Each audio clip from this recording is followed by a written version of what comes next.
సభకి నమస్కారం. ఎంతో ఆత్మీయంగా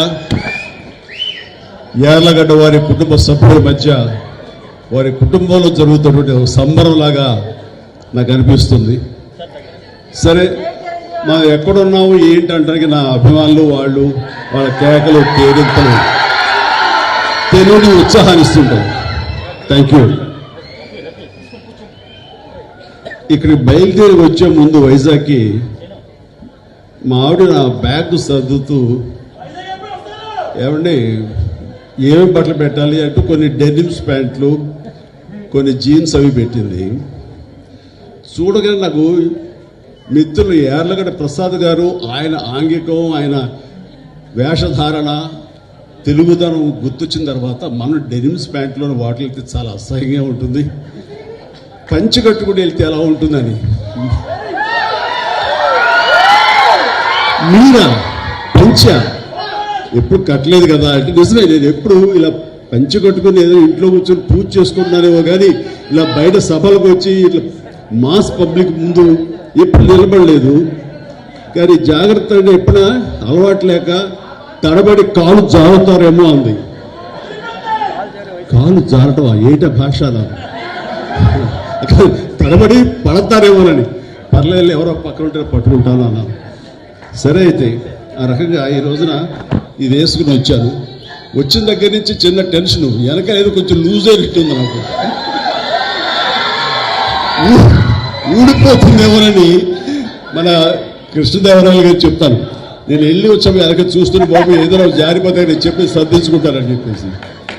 సో అలవాటు లేకపోయినా సరే కొన్ని అలవాటు చేసుకోవడం ఎంత అత్యవసరం, అది ఎంత సంతృప్తినిస్తుంది అనేది అంత ఇంత కాదు. ఈ రోజున ఇక్కడికి వచ్చానంటే కనుక యార్లగడ్డ లక్ష్మీప్రసాద్ గారు, షార్ట్గా వైఎల్పి అనేస్తాం మేము, నాకు చిరకాల మిత్రులు, నాకంటే పెద్దవాళ్ళు, నాకంటే విద్యాధికులు, సరస్వతి పుత్రులు, అన్ని రంగాల్లోనూ ఆయనకి మిత్రులు ఉన్నారు.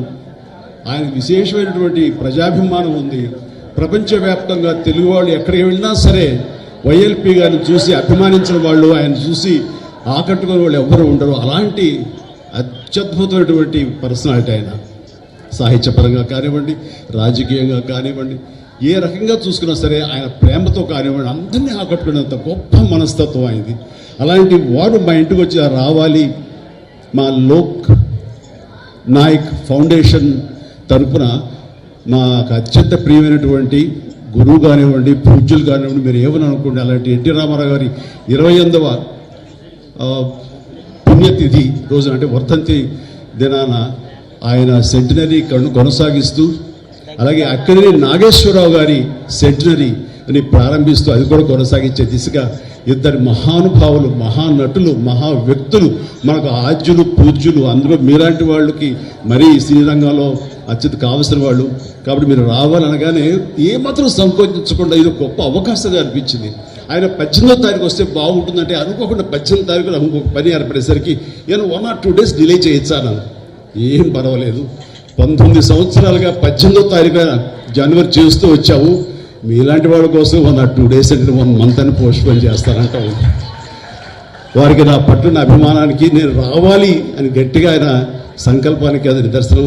ఈ రోజున నేను ఎంతో సంతోషంతో వచ్చాను, అంతగత ఆనందంతో ఇక్కడి నుంచి వెళ్తానని అనుకుంటున్నాను. ఇక రామారావు గారి గురించి పూజ్యులు, యుగ పురుషులు అండ్ మాలాంటి వాళ్ళకి దైవ సమానులు, అలాగే అక్కడి నాగేశ్వరరావు గారు అదేవిధంగా ఆయన మాకు పూజ్యులు, మాకు ఆరాధ్యులు. అలాంటి వారి గురించి ప్రత్యేకంగా తెలియనిది ఎవరికి ఏమని చెప్పాలి, ఎంతని చెప్పాలి. కానీ వారిద్దరితోటి ఇందాక క్లిప్పింగ్స్ చూస్తుంటే నా దృష్టిలో లేవు, అంటే కలిసి పనిచేశాను అని అనుకున్నాను తప్ప అవి విజువల్స్ చూసిన తర్వాత నేను ఎంత అదృష్టవంతుడిని. నేను ఈ సమకాలీన సినిమాల్లో కూడా ఉంటూ వారితో పాటు వాడు హీరోగా ఉన్నప్పుడు నేను తోటి హీరోగానో చిన్న నటుడుగానో నేను నా యొక్క ప్రస్తావన, నా ప్రయాణాన్ని కొనసాగించాను వారితో ఉన్న ఆ కొద్ది స్పేస్ సినిమాలో నేను తీసుకోవటం అనేది నాకు పూర్వజన్మ సుకృతంగా నటుడుగా నాకు అనిపిస్తుంటుంది. చాలా గొప్ప అవకాశం. ఆ సమయంలో నాకు వాళ్ళతో జరిగే సంభాషణలు మాత్రం షేర్ చేసుకుంటాను. ఇవి ఇంతవరకు ఎప్పుడు బయటకు రాలేదు కాబట్టి కొంచెం వినడానికి బాగానే ఉంటుంది. లేదంటారా, వారిద్దరూ సమంగా ఒకేసారి వచ్చారు ఈ ఫిల్మ్ ఇండస్ట్రీకి. నాగేశ్వరరావు గారు 1 or 2 years ముందు వచ్చి ఉంటే, ఆ తర్వాత రామారావు గారు వచ్చారు. నాగేశ్వరరావు గారు పౌరాణిక చిత్రాల ద్వారా ఆయన డెబ్యూ ఫిలిమ్స్ ప్రవేశిస్తే సినిమాల్లోకి, ఈయన మన దేశం అని రామారావు గారు సాంఘికంలో ఈయన సినిమాల్లో ప్రారంభించారు. అయితే ఆ తదనంతరం within no time Rama Rao garu పౌరాణిక జానపద చిత్రాల్లో ఆయన ఒక బ్రాండ్ అంబాసిడర్ అయితే, ఇక నాగేశ్వరరావు గారు సాంఘికంలో ఇక ఎదురులేని తిరుగులేని నాయకుడు ఆయన అయ్యారు. అలాగా ఆదరణ ప్రకారం, ప్రేక్షక ఆదరణ ప్రకారం వాళ్ళ యొక్క గమ్యాన్ని మార్చుకుంటూ, వాళ్ళ ఆదరణ ఏ సినిమాల్లో ఏ కథల్లో ఉంటుందో ఆ రకంగా వాళ్ళు కొనసాగిస్తూ ఈ రోజున పరిశ్రమకి 2 నేత్రాలు 2 కళ్ళు అని అనిపించుకుంటున్నారు. మాలాంటి వాళ్ళు ఇంకా ఆరాధనాపూర్వకంగా చూస్తున్నామంటే అది మన తెలుగు కళామ తల్లి చేసుకున్న పుణ్యం. అలాంటి బిడ్డలను కలటం, వారి తరపున తరువాత వారితో నటించడం అన్నది నాకు కలిగిన ఒక భాగ్యం. అది రామారావు గారితో నేను చేసిన సినిమా ఎదురులేని మనిషి, తిరుగులేని మనిషి. ఇందాక సినిమా చూసాం, చిన్న బిట్ చూసినప్పుడు అందులో ఒక టేబుల్ ఉంటుంది, డైనింగ్ టేబుల్ మీద ఇద్దరు కలిపి ఫైట్ చేస్తూ విలన్స్ ఇద్దరు కొడుతూ అక్కడి నుంచి దూకాలి. 3 అడుగులే కదా అనే ఉద్దేశంతో ఆయన చేయించి పెట్టి ఇద్దరు కలిపి జంప్ చేసి దూకాలి. నేను దూకేశాను. ఆయన ఆగిపోయా, బ్రదర్ ఏమది అని, ఏంటి సార్ అని. అలా దూకేసేట్లాగా అన్ని డూపులు చేసుకుంటారు. మమ్మల్ని అలా ఊపిస్తే సరిపోతున్నాను. నాకు ఎవరు చెప్పలేదు. దూకిస్తేనా 3 అడుగులే కదా అని దూకానన్నాను. లేదు బ్రదర్, ఆర్టిస్ట్ చాలా విలువైన జీవితం. అనుకోకుండా ఏదైనా సంభవిస్తే కనుక, ఏదైనా జరగకుండా జరిగితే టోటల్గా సినిమా ఎంత నష్టపోతారో, ఫైనాన్షియల్ కానివ్వండి, టైం కానివ్వండి, తోటి వాళ్ళని నటినట్లు వాళ్ళ సమయం కానివ్వండి, ఎప్పుడు జాగ్రత్తగా ఉండాలి. సినిమాలో ఏది కనపడదు, మనం చేసామని అనుకుంటాను అని చెప్పినప్పుడు కరెక్టే, కానీ చేయాలని ఉత్సాహం ఉంది, అన్నీ ఒరిజినల్గా చేసేయాలని తాపత్రయం ఉంది, ఆ కుర్రతనంలో ఓకే అని అనుకున్నాను. కానీ అదే 1 year తర్వాత సంఘర్షణ అనే సినిమా చేస్తూ సరిగ్గా 3 అడుగుల ఒక పొలం గట్టు మీద నుంచి విలన్ని తన్నేలాగా నేను ఎక్కి జంప్ చేసి తన్నాను. సరిగ్గా ల్యాండ్ అయ్యారు కిందకి, కాలు మడతపడింది. దాంతో 6 నెలల పాటు షూటింగ్ చేయలే నేను. ఆ తర్వాత లండన్ వెళ్ళాం, లివర్పూల్, అక్కడ మినస్కస్ స్టేర్ అయింది అన్నారు, దానికి ఆపరేషన్ జరిగింది. సో ఎంత నష్టమైందంటే అంత ఇంత కాదు. అందుకని పెద్దలు ఎంత ఆలోచించి చెప్తారంటే, అది మన గురించి మన ఆరోగ్యం ఒక పక్కన పెడితే ఎంతోమంది మన మీద ఆధారపడి ఉంటారు. వాళ్ళందరి యొక్క బాగోగులు దృష్టి పెట్టుకుని ఆలోచిస్తారు. అది వాళ్ళ గొప్పతనం.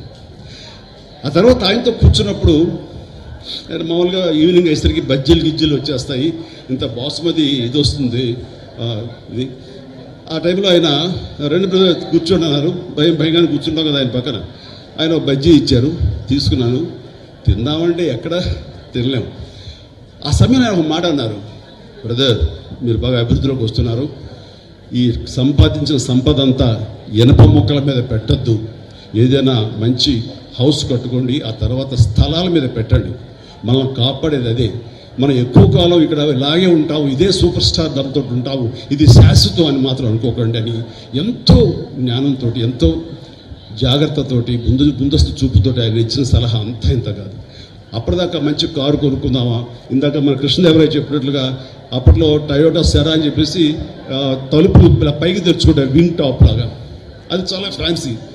అలాంటి కార్లు కొనుక్కుందామా, టయోటా కార్లు కొనుక్కుందామా ఇలా ఉంటే అనుకుంటే నేను ఇక అది ఆపేసి అక్కడక్కడ స్థలాలు కొనడం మొదలుపెట్టాను. ఈ రోజున నా రెమ్యునరేషన్ అంటే కూడా ఆ స్థలాలే నన్ను నా ఫ్యామిలీని కాపాడుతున్నాయి.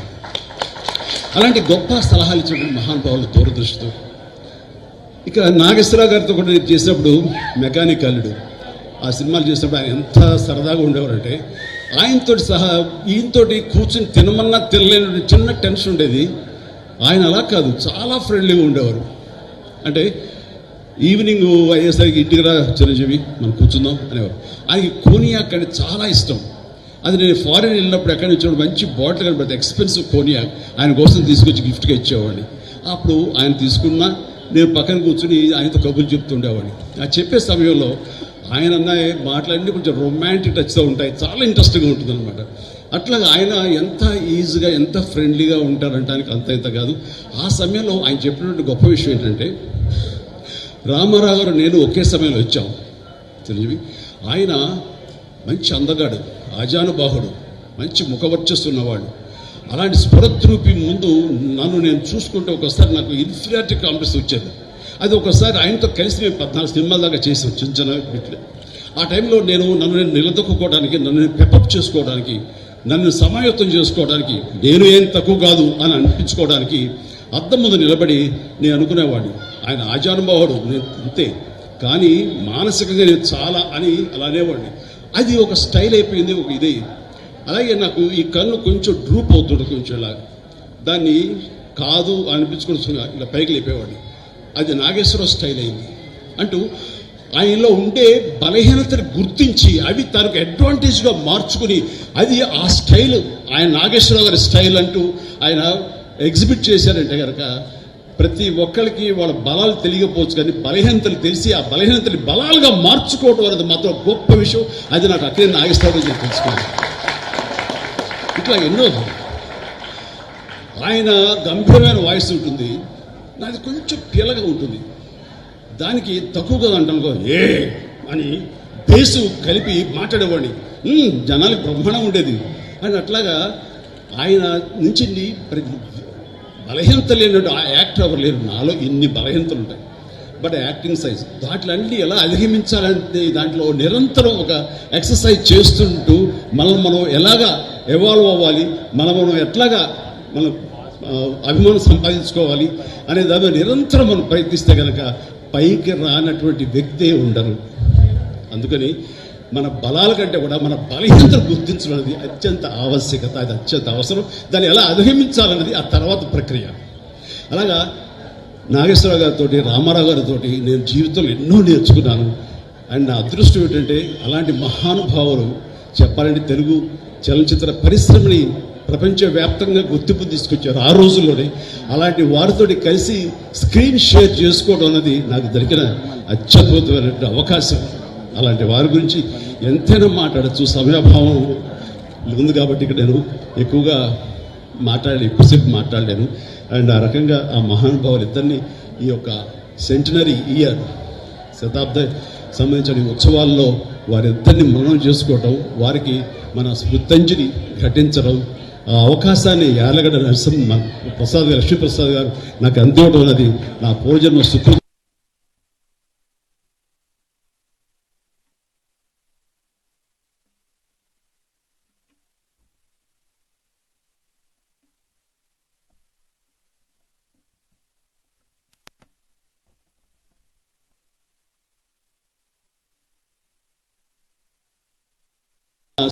అనేది ఎంత అత్యద్భుతమైనటువంటి ప్రయాణం అంటే, నా స్టార్ స్టేటస్, నేను స్టార్ని అవ్వటానికి అత్యధికంగా ఆయన కంటెంట్, ఆయన రాతలు, ఆయన రచనలు, ఆయన క్రియేట్ చేసిన క్యారెక్టర్స్ నాకు 80వ దశకంలో అవి ఉపయోగపడ్డాయంటే కనుక ఎక్కువ నేను ఆయనకి అది కంట్రిబ్యూట్ చేయగలను. ఒక డెడికేషన్, ఆయన మేధా సంపత్తిలోంచి వచ్చేటువంటి ఆ క్యారెక్టరైజేషన్స్ నాకు సోపానాల్లాగా మరింత హైట్కి వెళ్ళేలాగా, మరింత స్టార్డమ్ని పొందేలాగా. చెప్పాలంటే మెగాస్టార్ అనే పేరు వచ్చింది కూడా one of his films.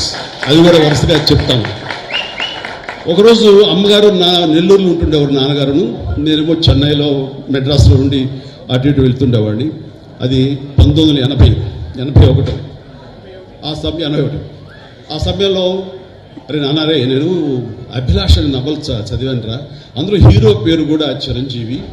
And అది చదువుతుంటే నాకేదో నువ్వే గుర్తుకొస్తున్నావు, నువ్వే ఇది ఉంది, బహుశా ఎండమూరి రైటర్ కూడా నీలాంటి వాడిని దృష్టిలో పెట్టి రాశారని అనిపిస్తుంది అని సరే, అవునా, బాగుందా, అంత బాగుందమ్మా, నాన్న చదువుతావు, నువ్వు చెప్పమ్మా నాన్న. అమ్మ చెప్తే చాలా అందంగా చెప్పింది, నేను కూడా చదవలేదు కానీ అమ్మ చెప్పేసింది. సో అది ఆ తర్వాత మెడ్రాస్ వెళ్ళిన 2-3 days 2 weeks లోపల అండ్ మా కేఎస్ రామారావు వచ్చి, బాస్ ఇలాగా ఒక స్టోరీ ఉంది, మీరు మాకు చెయ్యాలి, దాని పేరు అభిలాష. ఏమి కాకతాళీయం, ఆయన పెన్ను పెట్టి శ్రీకారం చుట్టిన క్షణంలో నన్ను తలుచుకున్నారో లేకపోతే చిరంజీవి పేరు ఎందుకు పెట్టారో తెలియదు, కానీ అది సినిమా నాకే రాసి పెట్టింది. ఆ రాత నాకు ఒక మంచి అత్యద్భుతమైనటువంటి విజయాన్ని చేకూర్చిపెట్టింది. నాలో కాన్ఫిడెన్స్ పెరిగింది. ఇక మన స్టార్గా ఈ ఫిల్మ్ ఇండస్ట్రీలో మన స్థానం సుస్థిరం అనే అభిప్రాయాన్ని కలిగేసిన సినిమా ఒక అభిలాష. ఆ అభిలాష సాంగ్స్ ఇవాళ మార్నింగ్ నేను రాడిసన్లో నేను జిమ్ చేస్తుంటే వాడు మొత్తం నేను వచ్చాను కదా హుషారు వేసాడు, మొత్తాన్ని సాంగ్స్ పెట్టాడు. ఆ సాంగ్స్లో యూరేకా సాగమిక ఇలాంటి సాంగ్స్ అని వేస్తుంటే ఆ పక్కనే సముద్రం కూడా గంగావతి భీమిలి ఈ రోడ్లోనే ఎగిరి డాన్సెస్ కింద పడి మీద పడి ఏదో చేశారు విన్యాసాలు. అవన్నీ గుర్తుకొస్తుంటే వాట్ స్వీట్ మెమరీ. మార్నింగ్ 5:30, 6 o'clockకి వండర్ఫుల్ మెమరీస్ తోటి ఈ రోజున వచ్చారు. అదంతా కూడా కెఎస్ రామారావు గారు, యనమూరి వీరేంద్రనాథ్ గారు, మన కోదండరామరెడ్డి గారు, వీళ్ళందరి యొక్క ఇళయరాజా గారు ముఖ్యంగా వీళ్ళందరి యొక్క కాంబినేషన్లో నాకు అందించేటువంటి గొప్ప ఇది. ఆ తర్వాత వచ్చే సినిమా ఛాలెంజ్, డబ్బు టు ది పవర్ ఆఫ్ డబ్బు. ఆ సినిమా దాని ప్రభావం ఎంతంటే ఎంతమంది యూత్ని మోటివేట్ చేసిందంటే, అండ్ మనకేమీ లేదు కదా, మనకేం చేయలేము, దిక్కుమొక్కు లేదు, ఒంటికాయ సొంటు కొమ్ము లాంటి వాళ్ళం, ఎలాగ రాణించాలి ఇక్కడ, ఎలా డబ్బు సంపాదించాలి, లేదా ఎలాగా ఏదైనా అచీవ్ చేయాలి అనే వాళ్ళకి అది ఆన్సర్, మంచి ఆన్సర్ అది. అండ్ అది ఆ సినిమాలో నేను ఆ క్యారెక్టర్ చేసే విధానం ఈ రోజుకి నన్ను మీటింగ్ చాలామంది చెప్తుంటారు, సార్ ఈ రోజున మేము పెద్దవాళ్ళు అయ్యామంటే మాకు ఏమీ లేని క్షణంలో ఏం లేని టైంలో మాకు ఛాలెంజ్ అనే సినిమా మాకు ఎంతో స్ఫూర్తి ఇచ్చినట్టుంటే వావ్ అంటే అది ఆయన బ్రెయిన్ చైల్డ్. కానీ బయట మా ద్వారా బయటకు వచ్చింది కాబట్టి ఎంతమంది క్రెడిట్ మేము తీసుకుంటాము, అంతే ఆనందం ఆయన ఎంత పొందారో అంతే ఆనందం మేము పొందుతున్నాం. ఆ రకంగా మనం వచ్చిన తర్వాత సినిమాలు మరణమృతం కానివ్వండి, రక్తసింధూరం కానివ్వండి, అన్ని సినిమాలు ఇట్లా ఎన్నో సినిమాలు మనం లిస్ట్ చూసాం. ఆ సినిమాలన్నీ కూడా నాకు అంతటి పేరు ప్రఖ్యాతి తీసుకొచ్చింది. కాబట్టి నా యొక్క ఎదుగుదలలో, నా స్టార్డంలో ఆయన యొక్క నా సింహభాగం మా ఎండమూరి గారికి ఉంది. నాకు చాలా సంతోషం. థ్యాంక్ యూ ఎండమూరి గారు. తర్వాత ఇందాక ఒక మాట అన్నారు, అది కంక్లూడ్ చేస్తాను. నీ ఆటోబయోగ్రఫీ ఎవరు రాస్తున్నారని. ఆటోబయోగ్రఫీ అంటే నేనే కదా రాసేది అనుకున్నాను. నువ్వు ఎక్కడ టైం ఉంటుంది లేదు, నీవు చెప్పు, మేము ఎవరు రాసుకుంటాం, నీకేమైనా ఇంట్రెస్ట్ ఉందా, ఖచ్చితంగా చెప్తే రాస్తాను.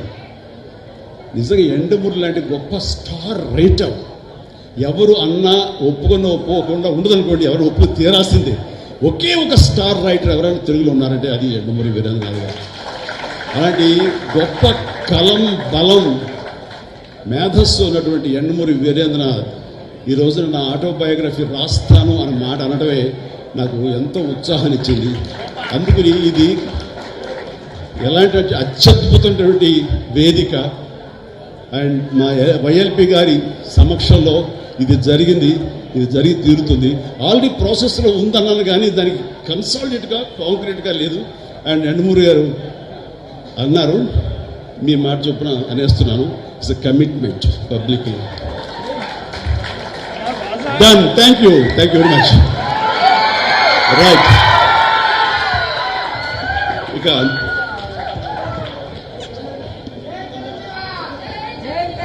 నాకు గతంలో ఇక్కడ సన్మానితులు ఉన్నారే వాళ్ళందరి యొక్క తోటి నాకు ఏదో నా యొక్క 45 ఏళ్ల ప్రస్థానంలో నాకు ఏదో ఒక తారసపడ్డాము, మాకేదో సంబంధాలు ఉన్నాయి. కానీ ఒక ఇంట్లో రామ్ సుబ్బారెడ్డి గారి ఈ విషయంలో మాత్రం వారి గురించి విన్నానే తప్ప నేను ఎప్పుడు మీట్ అయ్యే అవకాశం నాకు కలగలేదు. అండ్ వారి గొప్ప మానసిక శాస్త్రవేత్తలు, డాక్టర్లు విన్నాను. అండ్ నాకు ఇంట్రెస్ట్ అయిన సబ్జెక్టు మానసిక శాస్త్రం అండి. అండ్ దానివల్ల ఎప్పుడు దాన్ని ఆలోచించుకుంటూనే ఉంటాను.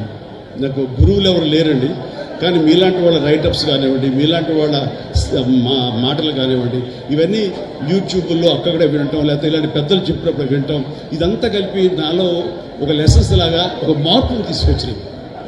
అందుకు రకంగా పరోక్షంగా మీరు నాకు ఎన్నో కరెక్షన్స్ చేశారు. ఇందాక అంటున్నట్లుగా ఈ రోజున ఈ యొక్క మనం వెళ్ళే ఈ స్పీడ్ యుగంలో మనకి ఎన్నో మానసిక రుగ్మతలు లోనే, అది బాడీకే కాదు మనసు కూడా రోగం వస్తుందని మీరు అన్న మాట అది అక్షర సత్యం. మళ్ళీ నిర్వీర్యం చేస్తుంది. ఇంకోసారి లేవగానే అన్నీ బాగున్నాయి కదా, సినిమా సూపర్ హిట్ అయింది, ఇంట్లో బాగున్నారు, డబ్బులు బాగున్నాయి, బ్యాంక్ బ్యాలెన్స్ దండిగా ఉంది, ఏదో తెలియని ఒక న్యూనతా భావం, తెలియని ఒక లోన్లీనెస్. ఎందుకంటే చెప్పలేవు. అది ప్రతి ఒక్కడు ఏదోలే అని మర్చిపోయి వెళ్తుంటారు. కానీ మీలాంటి వాళ్ళు సంప్రదిస్తే కనుక దానికి అత్యద్భుతమైన చిన్న చిట్కాలతోటో చిన్న చిన్న మాత్రలతో మీరు దాన్ని మాయం చేయగలరు. అది మీలాంటి వాళ్ళ యొక్క ఆవశ్యకత ఎంతైనా ఉంది. అది గుర్తించి అందరూ ఉపయోగించుకుంటే కనుక అది అందరికి ఉపయోగపడుతుంది, అందరి జీవితాలకి అది మెరుగవుతుంది. ఆ రకంగా మీకు ఈ రోజున సన్మానం చేయటం, మీలాంటి వాళ్ళు గుర్తించి మా వైఎల్పీ గారు ఈ స్టేజ్ మీద మీకు సన్మానించే అవకాశం అందరికి ఇవ్వడం మా అదృష్టం. Thank you sir. అలాగే మా